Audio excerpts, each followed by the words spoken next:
আসসালামু আলাইকুম প্রিয় দর্শক, আজকের এই ভিডিওতে আমরা আবারও একটি ফেসবুকের আপডেট নিয়ে আলোচনা করতে চলেছি। তো 2021 সাল উপলক্ষে বা হ্যাপি নিউ ইয়ার উপলক্ষে কিন্তু ফেসবুক টিম থেকে কিন্তু প্রতিনিয়ত অনেকগুলো কিন্তু নতুন নতুন আপডেট আসতেছে।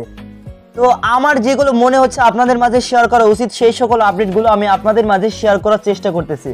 তো আজকের এই ভিডিওতে আমি আলোচনা করতে চলেছি ফেসবুকের আরও একটি নতুন আপডেট, যেটা হচ্ছে মুভ টু অ্যাসিভ।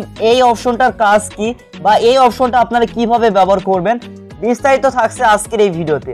তো আমি আশা করবো আজকের এই ভিডিওটা আপনাদের জন্য অনেক উপকারী হবে। আর প্রত্যেকজনের কাছে অনুরোধ থাকবে অবশ্যই আজকের এই ভিডিওতে একটি লাইক দিয়ে যারা যারা নতুন দর্শক আছেন অবশ্যই আমাদের এই চ্যানেলটিকে সাবস্ক্রাইব করে পাশে থাকা বেল আইকনটি বাজিয়ে দিয়ে অল সিলেক্ট করে দেবেন।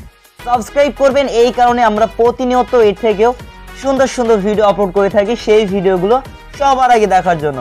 তো ফার্স্ট আপনাদেরকে কি করা লাগবে, প্লে স্টোরে চলে যাবেন। সরাসরি প্লে স্টোরে গিয়ে ফেসবুক অ্যাপ্লিকেশনটা বা ফেসবুক লাইট অ্যাপ্লিকেশনটা আপনারা আপডেট দিয়ে নেবেন। তো এখান থেকে সরাসরি ফেসবুক লাইটে চলে আসলাম, কারণ আমি জানি অধিকাংশ মানুষই ফেসবুক লাইট অ্যাপ্লিকেশনটা ব্যবহার করে থাকে। আর এই অপশনটা মুভ টু অ্যাসিভ অপশনটা কিন্তু ফেসবুক লাইটেও কিন্তু অ্যাভেলেবল। তো এই অপশনটার কাজ হচ্ছে আপনারা যে কোনো আপনাদের ফেসবুকের ফটো বা স্ট্যাটাস আপনারা আপনাদের টাইমলাইন থেকে রিমুভ করতে পারবেন, এমনকি যদি চান সেই সকল ফটোগুলো রিকভারি করতে পারবেন। তো সেটা কিভাবে আমি আপনাদেরকে প্র্যাকটিক্যালি ভাবে দেখিয়ে দিচ্ছি। তো মনে করেন আমার যে এই ছবিটা দেখতে পাচ্ছেন এটা আমি মুভ টু অ্যাসিভ করব।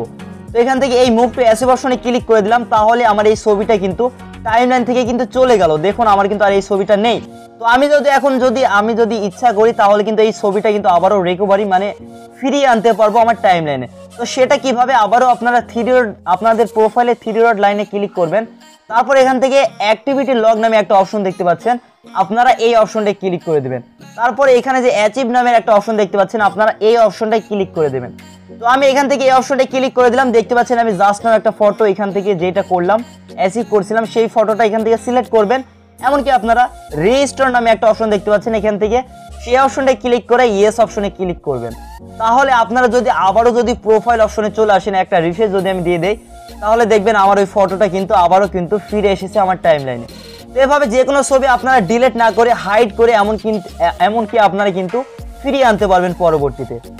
তো এই আপডেটটা আপনাদের কাছে কেমন লেগেছে, এমনকি এই আপডেটটা যদি কেউ জেনে থাকতেন আগে থেকে, যদি কেউ জানতেন অবশ্যই কমেন্ট করে জানিয়ে দিবেন। এমনকি কারা কারা জানতেন না অবশ্যই সেটাও কমেন্ট করে জানিয়ে দিবেন। আর ভিডিওটা কেমন লেগেছে অবশ্যই কমেন্ট করে জানিয়ে দিবেন। সবাই ভালো থাকুন, সুস্থ থাকুন, আমাদের টেকনিক্যাল সাব্বির ইউটিউব চ্যানেলের পাশেই থাকুন।